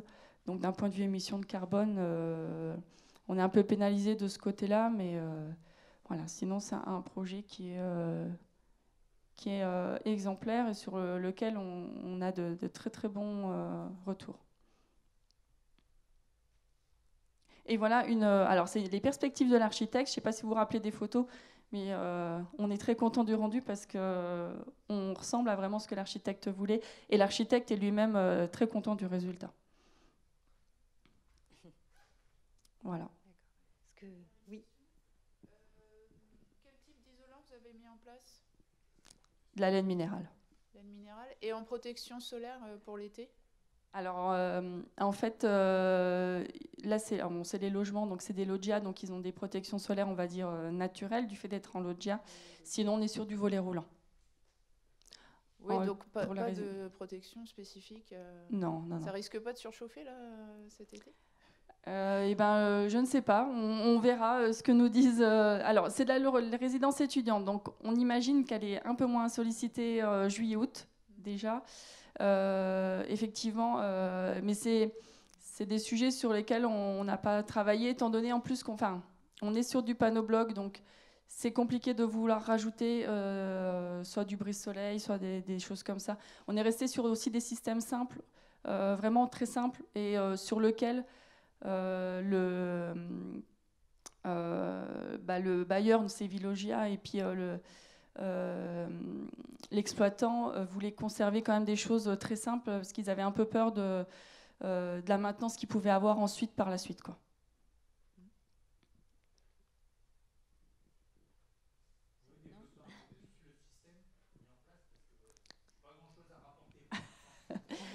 Le système, donc j'ai dit, c'est une cogénération gaz. Donc on est sur du chauffage collectif pour les 101 logements. VMC gros B, donc simple flux, émetteur par radiateur à eau chaude, vraiment système très basique. Et on est sur du sèche-serviette à eau chaude dans les salles de bain. Et après, éclairage LED, ce qui est pour nous essentiel et obligatoire. On ne parle plus d'autres éclairages chez nous. Voilà, vous avez besoin d'autres... Alors, j'ai pas les coûts en tête. On est sur... on a été subventionné, on est subventionné sur cette opération par la Banque des Territoires via le fonds Ville de Demain. Cette subvention, elle porte à peu près sur 5% du coût de construction. Et aujourd'hui, j'ai pas les coûts, mais on est sur des coûts un petit peu plus élevés, étant donné que avec les systèmes panneau-bloc et le photovoltaïque, voilà, on est sur des sujets un petit peu différents et voilà. Mais par contre, la personne de chez Link City est là, donc si vous voulez avoir plus d'informations, vous pourrez l'avoir tout à l'heure, le moment du déjeuner. À quel moment arrivent les panneaux blocs et est-ce qu'il y a quelque chose à faire en particulier pour les protéger pendant le chantier? Alors en fait, donc ils arrivent au fur et à mesure du cycle du gros œuvre, c'est-à-dire qu'on a réalisé le rez-de-chaussée qui est le parking en béton. On a réalisé notre dalle haute qui est du coup la dalle basse du R+1. Et à ce moment-là, donc, en même temps qu'on réalisait à l'intérieur donc la cage d'escalier, cage d'ascenseur et les voiles béton des deux pignons, on a fait venir les panneaux blocs donc en même temps qui ont été posés par nos compagnons aussi, voilà, en part propre. Ils les ont posés donc au fur et à mesure, ce qui permettait de monter la boîte au fur et à mesure. Au niveau protection, non, pas de protection particulière. Ils arrivaient via des camions, des transporteurs, et nous on les mettait en place avec notre grue à tour. Voilà. Et une fois qu'ils sont posés, donc fixés sur notre dalle béton, donc on passe au niveau supérieur, et pour réaliser la dalle du niveau supérieur, le panneau bloc nous sert de coffrage pour la rive de la dalle. Voilà. Donc ils sont vraiment intégrés dans le cycle du gros œuvre. Donc c'est tout un enchaînement et une organisation avec l'usine pour pouvoir que les plannings se passent sans encombre et ne ripent pas sur... parce qu'une journée de perdu, après derrière, il faut... tout s'enchaîne, quoi. J'ai le sentiment, là, au vu des présentations des projets, qui sont tous les trois remarquable du coup. Et puis de la réflexion qu'on a un peu entamée avec Climaction, que du coup, pour répondre à la question générale de l'atelier, quel système utiliser, comment les utiliser, pour tous les projets, donc c'est la prise en compte de la globalité et de l'enveloppe qui est très performante à la base, quoi, qui permet du coup que le système fonctionne bien et que tout se passe correctement. Quelqu'un veut en dire plus ? Alors effectivement, les conditions dans lesquelles les systèmes sont installés sont vraiment primordiales pour leur efficacité, hein. Les énergies renouvelables comme la géothermie, ça fonctionne à basse température. Plus on va augmenter ces températures de fonctionnement, et plus les rendements vont s'effondrer. Donc il faut bien concevoir les systèmes en amont, tant au niveau de leur puissance par rapport aux besoins, que des conditions dans lesquelles ils vont être amenés à fonctionner. Il faut absolument éviter les aberrations, notamment des systèmes d'émetteurs à haute température, avec des systèmes qui fonctionnent à basse température. Donc au final, la conception de tout ça est vraiment primordiale. C'est pour ça qu'on est très présent sur la partie faisabilité, puisque non seulement il s'agit de comparer les systèmes les uns avec les autres pour accompagner le choix, mais aussi créer les conditions les plus favorables pour obtenir un rendement énergétique qui est quand même la clé de l'intérêt des systèmes renouvelables. Voilà. Et du coup, la consommation surfacique dans tout ça, se dire à la base, voilà, le bâtiment est performant et la consommation de surface a été appréhendée par tous les projets, quoi. Oui, alors, la région, l'ADEME, est présente sur le terrain au travers des dispositifs Climaction. Dans ces dispositifs Climaction, l'idée, ça n'est pas d'accompagner des projets standards ou des projets où les systèmes énergie renouvelable viennent compenser une lacune de conception. C'est-à-dire qu'on ne va pas partir sur un accompagnement financier d'un projet où le système viendrait compenser le déficit de conception ou des surconsommations surfaciques à la base. D'ailleurs, d'une manière générale, les aides publiques ne sont pas conçues pour financer des projets qui sont non conformes à la réglementation. On est là pour vraiment aller au-delà, et c'est pour ça qu'aujourd'hui, on est soit sur de la rénovation performante, niveau bâtiment basse consommation, ou encore sur des exigences de performance minimum, c'est-à-dire moins 10, moins 15% minimum pour pouvoir accéder à une aide à l'investissement par rapport à la performance du bâti. En parallèle de ça, l'ADEME et la région sont également présentes aussi, notamment dans des instances comme l'association Effinergie. On a vu qu'il y a des bâtiments qui sont certifiés, et c'est vrai qu'il existe aussi une action qui n'est pas visible aujourd'hui concrètement sur les opérations, mais il y a tout un travail de lobbying au niveau national pour faire évoluer les réglementations, et à la fois sur le neuf et la rénovation. Et donc notre principal lobby sur le sujet, c'est l'association Effinergie. Donc lorsqu'on incite un maître d'ouvrage à être certifié BPOS Effinergie par exemple, eh bien on sait aussi par ce biais-là qu'on l'a incité. Et donc on ne fait pas que mettre en œuvre la politique ou la stratégie régionale simplement au travers des dispositifs de subvention, mais aussi par un travail de fond à tous les niveaux possibles et imaginables.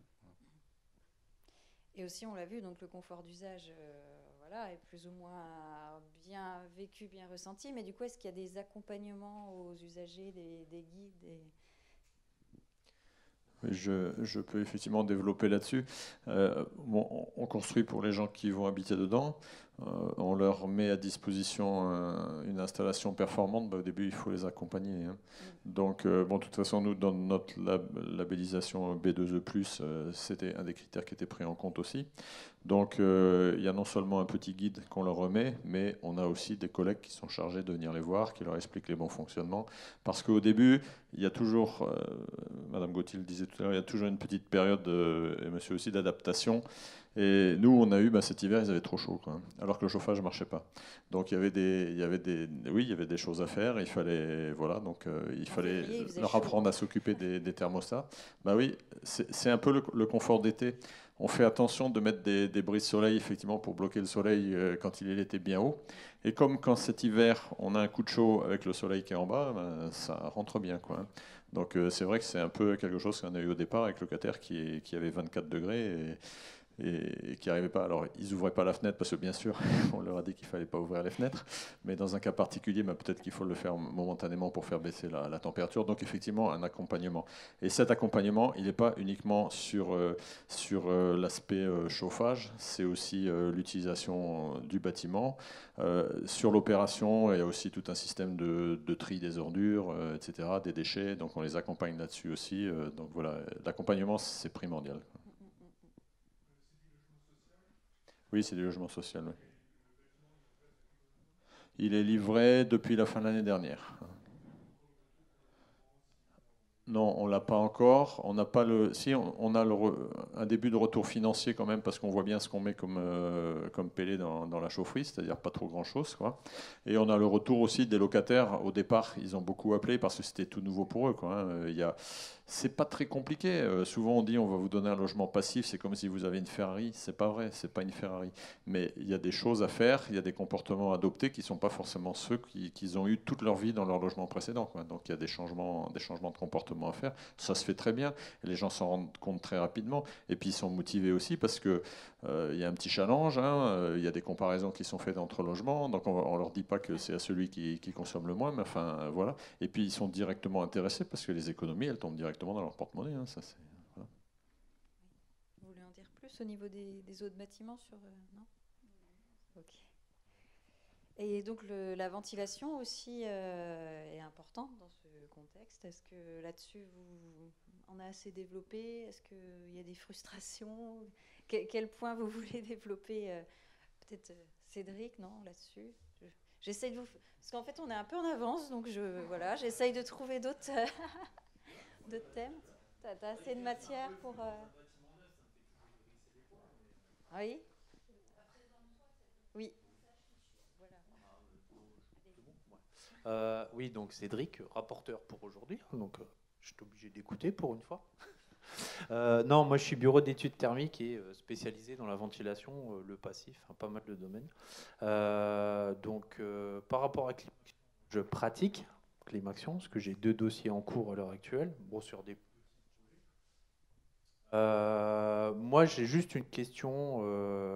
on va dire, bon, il n'y a pas forcément assez de recul sur les bâtiments, mais si c'était à refaire, est-ce que vous feriez exactement la même chose? Au niveau des systèmes, je parle, et pas la conception du bâtiment, parce qu'on a vu que les bâtiments étaient bien conçus dans la globalité, et puis juste au niveau système, est-ce que vous changeriez quelque chose? Est-ce que vous iriez plus loin, moins loin, ou mettre d'autres innovations en place ou d'autres systèmes? Bon, je ne voudrais pas être le seul à répondre. Bon, rapidement alors. Globalement, nous, les 3 opérations qu'on a fait en passif, elles étaient différentes dans leur conception. Le premier bâtiment, c'était de l'ossature bois pur, mais que du bois. Il y avait juste un radier. Même les planchers étaient en béton. On a fait un bâtiment collectif aussi, R+3 avec les planchers en béton. Bon, celui-là n'était pas passif, mais il était EFI Énergie Plus. Le deuxième, c'était une construction en béton isolée par extérieur avec de la fibre de bois, donc c'était différent. Et le troisième, on en a parlé ici, structure mixte bois-béton. Le seul point commun, je dirais, dans ces 3 opérations, c'est la ventilation double flux. La ventilation double flux. Le premier projet, on avait quelques radiateurs quand même, parce qu'en maison individuelle, c'était quand même beaucoup plus compliqué, ça manquait un peu de compacité. Et les deux autres projets, pas de radiateurs, si ce n'est un leurre, je dirais entre guillemets, dans la salle de bain, parce que c'est une demande des locataires aussi de pouvoir avoir une serviette chaude, etc. Donc, je dirais sur chaque opération, ça change un peu quand même, et peut-être que la prochaine qu'on fera, ce sera tout à fait autre chose que ce qu'on a fait là, avec sans doute des points communs, parce qu'il faut obtenir un résultat dans un cadre budgétaire qui est toujours contraint, il faut le dire aussi. On est en logement social, avec des loyers qui sont relativement modestes, avec des organismes qui ont aussi un montant de fonds propres limité. Heureusement, il y a tout ce système de subvention qui nous permet de faire ces opérations sans lesquelles on n'y arriverait pas. Ok. Est-ce que vous avez d'autres questions? Ah bah les autres. Pardon. Oui, juste pour compléter un petit peu, ça, à mon niveau, je dirais, ça revient un petit peu à la question précédente, c'est par rapport aussi au ressenti des utilisateurs, des locaux. J'apporterais peut-être un peu moins de technologie dans les bureaux, le petit thermomètre avec la capacité de moduler les températures. Beaucoup de mes collègues ont joué entre guillemets avec et ont fait constater à plusieurs reprises, à de nombreuses reprises, ah oui, mais j'ai pas la température que je demande. Et peut-être qu'on a été trop, j'irais vers j'irais trop fin dans ce qui était possible de faire au niveau des bureaux. Et j'irais même le fait de mettre, ils arrivent à me rapporter des thermomètres au mercure pour me dire, j'ai pas la même température là que ce qui est indiqué sur le numérique à l'entrée du bureau. Et c'est vrai que ça revient en comportement en fait. C'est une habitude peut-être à redonner. Mais voilà, j'aurais plutôt recentralisé aujourd'hui le système. Après, par rapport à ce que j'ai dit aussi tout à l'heure, c'est techniquement sur le bâtiment, peut-être la production d'eau chaude où on n'a pas, d'un point de vue énergétique, on n'a pas optimisé les choses. Effectivement, on est resté sur du très classique. Bon, il y avait le côté économique aussi. Hein. On a mis 2 ballons d'eau chaude, voilà, ça ne nous a rien coûté. Peut-être qu'on n'aurait pas eu les moyens, je dirais, ça aurait dépassé notre budget d'aller sur du solaire thermique ou des choses comme ça. Mais, alors, on en a très peu en fait d'eau chaude. Oui. Alors, on a des mélangeurs. Ouais. On a du mélangeur, enfin c'est du mélangeur pour la cuisine et puis on a un petit point cafétéria entre guillemets à chaque étage, mais on a très peu de distribution d'eau chaude en fait. On a une colonne avec trois points de puisage et puis un dans la cuisine. On a 2 vestiaires où les collègues peuvent prendre des douches, c'est très très peu utilisé. Donc il doit y avoir une douche tous les 15 jours. C'est pour des cas très ponctuels. Mais c'est vrai qu'il y a un point de vue énergétique. Alors c'est parce qu'il y a une faible consommation globale dans le bâtiment. Et du coup, la proportion ECS prend une certaine part. Mais ça, c'est peut-être aussi à adapter encore aujourd'hui avec un système d'horloge où on pourrait chauffer l'eau chaude l'après-midi quand il y a du soleil. Elle ne nous coûterait rien.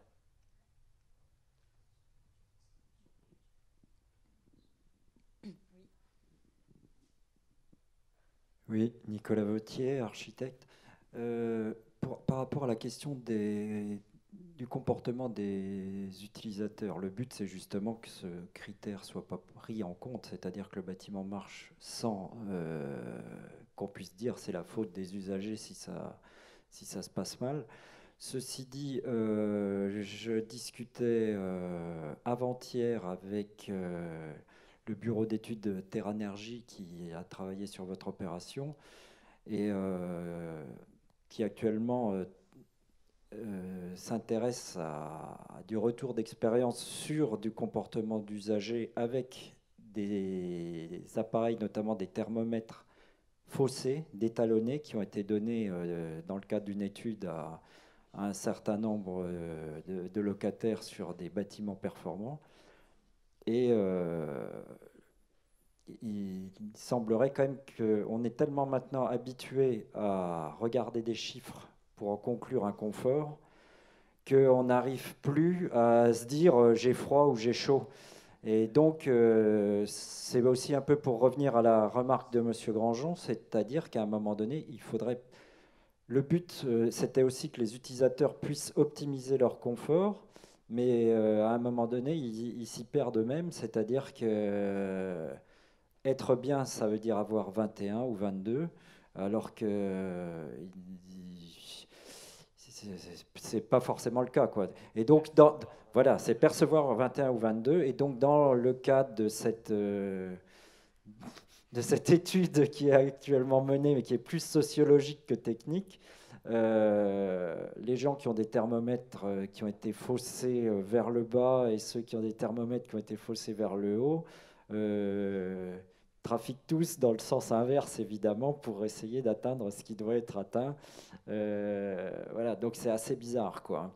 Donc ça, c'est aussi peut-être un problème général pour nous tous. On est tous avec nos petits ordinateurs, nos petits téléphones, on mesure tout le temps, et on n'arrive plus trop à savoir ce qui serait notre vrai confort. En ce qui concerne le cas particulier du projet du SDED, une grande partie du chauffage est liée évidemment aussi aux apports internes, et c'est finalement dans des bureaux où on commence à avoir des reconfigurations, où il y a beaucoup de personnel, où des gens ont plusieurs ordinateurs, de nombreux écrans, bon, ce qui est lié aussi au travail, même si le matériel est de plus en plus économe en énergie, on a quelque chose d'assez classique qui est aussi qu'un bâtiment passif est un bâtiment qui a de l'inertie. Quand on dit effectivement que le matin, les gens arrivent et disent « Ah, il fait 19 » et tout de suite, ils font un appel de puissance pour avoir 21, 22. Ensuite, pour revenir, il leur arrive aussi assez rapidement d'avoir trop chaud, quoi. Voilà, hein. Donc, et ça, oui, c'est difficile de convaincre personne par personne. Mais c'est vrai que c'est une question qui nous interpelle en permanence parce que le but, c'est de dire que l'humain, c'est l'aléa principal, mais il faudrait que ça le soit au minimum, quoi. Voilà, quoi, hein, qu'on ne dise pas ça ne marche pas parce que c'est les usagers qui font n'importe quoi, quoi. Donc,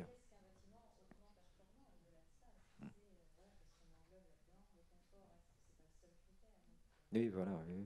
Donc, mais bon, c'est quand même fait pour les usagers au départ. On construit quand même pour mettre des gens dedans, quoi, hein. Donc voilà, il faut qu'ils soient satisfaits, quoi. Voilà, donc, y compris pour que la construction passive fasse pas contre-exemple, c'est-à-dire effectivement que le confort d'été soit garanti. Alors, faut relativiser quand même, puisqu'on a eu quand même l'année dernière un été quasi caniculaire, et on est dans les clous de ce côté-là. C'est-à-dire c'est un bâtiment où il a fait relativement bon. Bon, Romain pourrait plus en parler que moi parce qu'il a mesuré tout ça, mais on n'était pas dans on n'était pas en dehors des clous de ce qui, des dépassements de température et des choses comme ça. Non, là c'est en mi-saison. Justement, en fait, on évoquait la question des brise-soleil tout à l'heure et de faire des systèmes de brise-soleil passifs, c'est-à-dire une casquette, nous, c'est un bâtiment où il y a beaucoup d'orientation est et ouest. C'est pour ça aussi que, et sachant aussi qu'un soleil bas, on ne le contrôle pas, on a systématiquement opté pour mettre du brise-soleil orientable motorisé partout parce que pour éviter aussi ce genre de problème de surchauffe avec un soleil bas. Le problème aussi, c'est quand on est dans des régions où il fait mauvais, dès qu'il fait un peu beau, on dit le brise-soleil, on va le monter un peu et on a tout de suite 900 ou 1000 watts qui rentrent, alors qu'on a en plus les apports internes, quoi. Donc ça peut, toujours en discutant avec Terra Energy, la question s'était posée, on a évoqué le fait que quand il y a une GTC, éventuellement, qu'en fonction de la température intérieure qui monte, on ne puisse plus avoir la main sur les brises-soleil, quoi, et qui restent en position ombrée. Le comportement des utilisateurs par rapport à des systèmes, ça reste une vraie question. C'est-à-dire qu'effectivement, on a fait des bâtiments scolaires passifs. On ne peut pas savoir ce que décide un utilisateur non plus. Donc si on laisse la main uniquement à l'ordinateur pour lui dire « il fait beau », on ne touche à rien. Or, le prof, à ce moment-là, et pour une raison ou une autre, il a besoin d'ouvrir ou de fermer ses BSO, il faut qu'il puisse le faire. Mais dans ce cas-là, il y a le facteur du soleil qui vient taper ou pas. Voilà, il y a quand même l'aléa humain obligatoirement. Et pour un bâtiment qui, du fait de sa performance, lui, il n'est pas au courant de ça. Lui, il voit tout d'un coup que il y a toute une salle qui est en train de prendre la température parce que quelqu'un est parti en laissant tout ouvert, tous les stores relevés, quoi. Voilà, par exemple. Ou à l'inverse, qui a ouvert sa fenêtre. On n'interdit pas d'ouvrir les fenêtres dans un bâtiment passif, dans nos bâtiments passifs, mais par contre, il est évidemment vivement préconisé de les refermer, ce qui aussi n'arrive pas toujours, quoi. Voilà. Donc, il y avait d'autres sur ce bâtiment-là, vous avez été utilisateur avant et après. confort d'usage, sur l'agrément d'usage, est-ce qu'il y a des retours des personnes qui ont pratiqué dans le bâtiment d'avant et qui maintenant sont dans le bâtiment d'après pour évoquer des changements notables? On n'a pas utilisé le même bâtiment avant. On l'a récupéré des pompiers. Nous, en fait, on l'a intégré vraiment qu'après les travaux. Ouais. Par contre, par rapport à notre bâtiment que nous avions avant, qui était plutôt chauffé à l'ancienne, je dirais avec des radiateurs à haute température, je pense que le fait qu'il n'y ait plus de sources chaudes, très chaudes, sur lesquelles les gens peuvent s'appuyer en se disant psychologiquement j'ai une source chaude là qui chauffe, ça change complètement la perception, enfin la façon de voir le thermomètre. Mais effectivement, j'ai des gens, enfin on a des collègues qui, à 20 degrés, quand il fait soleil, ils n'ont pas froid, ils sont en petite manche, et à 20 degrés, quand il pleut dehors, ils se plaignent du froid. Parce qu'il y a aussi une perception qui est très différente, et oui, ils ont une sensation de courant d'air, ils ont des sensations, et voilà, ils n'arrivent pas à argumenter qu'ils ont vraiment froid, ils disent qu'il y a du courant d'air, que c'est désagréable, qu'il ne fait pas assez chaud. Par contre, je ne sais plus qui l'a dit tout à l'heure, mais ils n'ont pas l'idée de mettre un pull en plus. Effectivement, le matin, quand ils partent de chez eux, ils ne pensent pas à ramener un petit pull ou une petite veste. Et on est vraiment sur de la perception. Hein. C'est dans les faits, on n'a jamais eu de température en dessous 19, peut-être une fois 18, 18,5 là quand il a fait froid début mai. Il y a quand même des températures assez basses. Enfin, chez nous, ça a gelé plusieurs matins. Et parfois l'été, on a dû, c'est ce que je disais, au maximum l'année dernière, on a dû avoir un 27, 28 parce que les volets étaient restés ouverts, mais il faisait 40 degrés dehors. Donc, gérer l'amplitude est quand même encore importante. Et 26-27 l'été, quand il fait caniculaire, bon, ça reste acceptable. Quand on rentre de l'extérieur vers l'intérieur, d'ailleurs, on a une sensation de frais. Mais c'est sûr que quand on reste la journée à l'intérieur, on peut avoir une sensation de chaud. Alors, on a encore une question. Finalement, les questions arrivent. Oui, je voudrais dire qu'à aucun moment dans le choix dans la conception de ces bâtiments-là, on a eu le souci du ressenti, donc de la température ressentie liée aux enduits intérieurs, aux couleurs des peintures dans les bâtiments, dans les pièces. Donc, pourquoi cette approche-là n'est pas faite qui permettrait je rebondis sur ce qui vient d'être dit, sur le ressenti qui des fois nous permet d'économiser au moins 2 degrés sur le bien-être dans les bâtiments. Enfin, je vais répondre, je laisserai la parole aux autres personnes, mais il y a une semaine ou deux, là, quand on a eu des propos un peu durs avec certains collègues, je leur ai proposé de repeindre en rouge leur bureau, parce qu'effectivement c'est une couleur chaude, et psychologiquement ça change la perception, je l'ai évoqué. Oui. Alors après, voilà, il y a d'autres incidences. Chez nous, tout est blanc, à part les sols, qui sont plutôt colorés, avec des couleurs plutôt chaudes. Et les murs ont été faits en blanc. Après, il y a le mobilier qui vient effectivement apporter de la couleur. Les portes sont un gris un peu soutenu, mais il n'y a pas de bleu, il n'y a pas de couleur froide non plus. Mais ouais, c'est vrai que on aurait pu jouer peut-être sur les couleurs. Je ne sais pas. Ouais. Oui, il y a beaucoup de bois.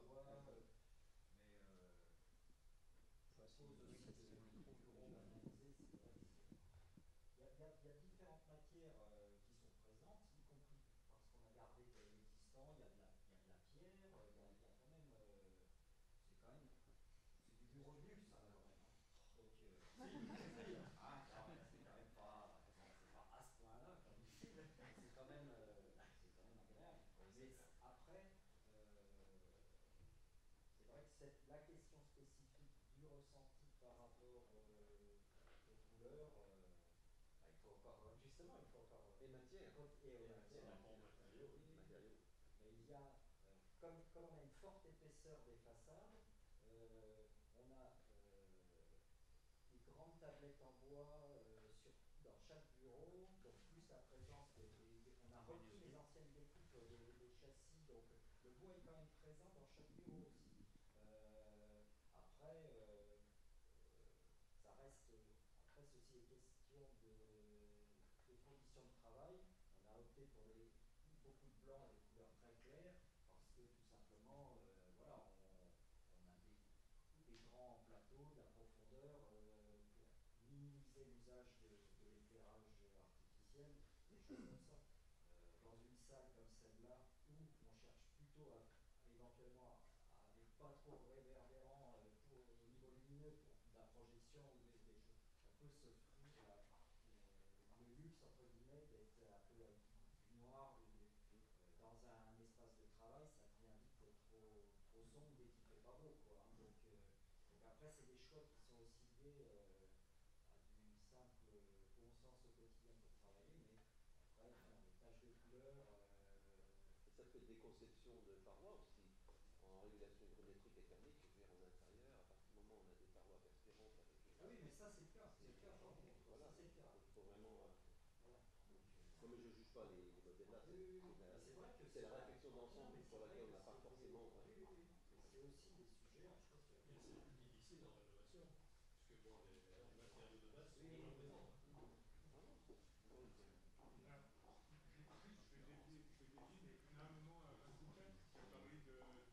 C'est fini.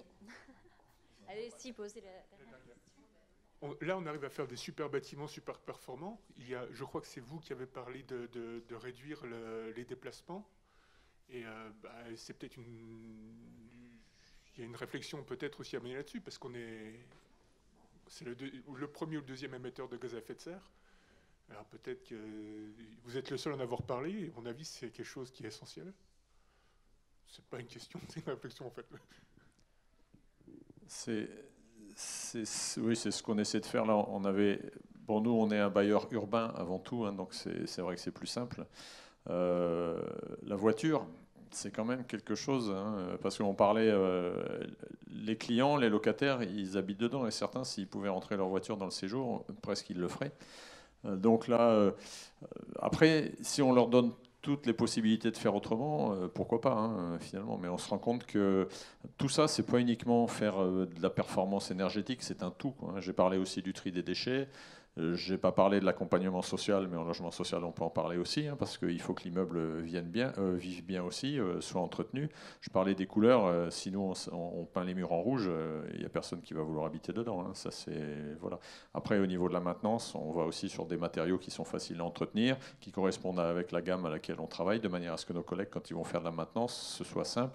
Des logements qui soient pérennes aussi sur la durabilité des supports, des murs, des enduits, des peintures, de manière à ce qu'on ne soit pas obligé de tout repeindre dès qu'on a une rotation de locataires, par exemple. Voilà. Merci beaucoup à tous pour vos interventions et merci à tous pour votre participation, vos questions. Voilà, on va conclure parce que les participants aux autres ateliers arrivent. Merci.